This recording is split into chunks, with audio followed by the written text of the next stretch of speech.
সিলেট বোর্ডের এইচএসসি এবং সমমানের পরীক্ষা শুরু হয়েছে। এতে অংশ নিয়েছে ৮৩,০০০ শিক্ষার্থী। এ নিয়ে আরো জানাতে সিলেট থেকে যুক্ত হচ্ছেন সহকর্মী রানা মজুমদার। আর রানা মজুমদার, সিলেটে কত শিক্ষার্থী পরীক্ষা দিচ্ছে এবং কতগুলো কেন্দ্রে পরীক্ষা দিচ্ছে, কেন্দ্রগুলো কি প্রস্তুত আছে কিনা এবং তারা যখন সকালে পরীক্ষা দিতে গেছেন কোনো প্রতিকূলতার শিকার হয়েছিলেন কিনা?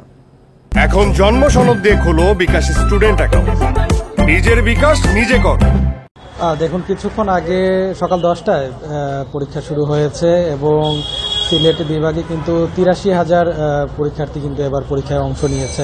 এবং আপনি জানেন যে সিলেট ৩ দফা বন্যায় কিন্তু সিলেট আক্রান্ত হয়েছে এবং এই ৩ দফা বন্যায় আক্রান্ত হওয়ার কারণে সিলেটের যারা পরীক্ষার্থী ছিলেন তারা কিন্তু আসলে সঠিকভাবে তাদের প্রিপারেশন প্রস্তুতি তারা নিতে পারেননি বলে অভিভাবকরা জানিয়েছেন। পাশাপাশি আমরা কথা বলেছিলাম এখানে যারা অভিভাবক এসেছেন পরীক্ষার্থীদের সাথে, তাদের সাথে তারা বলছেন যে তারা দেখেছেন অনেক ক্ষেত্রেই কিন্তু পরীক্ষা শুরু হওয়ার পর কিংবা এর কিছুক্ষণ আগে কিন্তু অনেক পরীক্ষার্থী দৌড়ে এসে তারা পরীক্ষা কেন্দ্রে প্রবেশ করেছেন এবং তারা বলছেন যে তুলনামূলকভাবে এবার হয়তো পরীক্ষার্থীর সংখ্যা অনেকটাই কম হবে এরকম কিন্তু ধারণা করছেন তারা।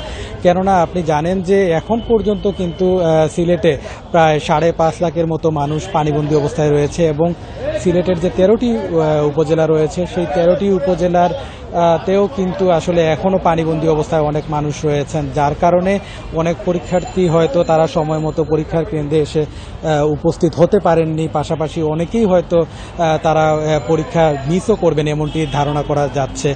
পাশাপাশি অভিভাবকরা বলছেন যেহেতু এবার অন্যান্য বছরের তুলনায় পরীক্ষার্থীরা সঠিকভাবে প্রিপারেশন নিতে পারেনি, সেই কারণে এর প্রভাব কিন্তু পরীক্ষার ফলাফলের উপরে পড়বে বলে তারা জানাচ্ছেন এবং তারা বলছেন যে প্রথম দফা, দ্বিতীয় দফা এবং পরবর্তীতে তৃতীয় দফায় যখন সিলেট বন্যা কবলিত হলো তখন কিন্তু আসলে তাদের ছেলে মেয়েদের পড়াশোনা সেভাবে হয়নি এবং বই, খাতা, কলম অনেক ক্ষেত্রে ভিজে গিয়েছে, কারো কারো বসত বাড়িতে পানি উঠে গেছে এবং অনেককেই আসলে আশ্রয় কেন্দ্রেও থাকতে হয়েছে।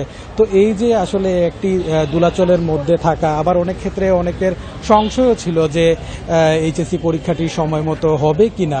মূলত এসব কারণে পরীক্ষার্থীরা একটি সংশয়ের মধ্যে ছিলেন এবং এসব কারণে তারা আসলে পরীক্ষার জন্য যে প্রস্তুতি সেটি কিন্তু তারা সঠিকভাবে নিতে পারেননি বলে তারা আমাদেরকে জানিয়েছেন।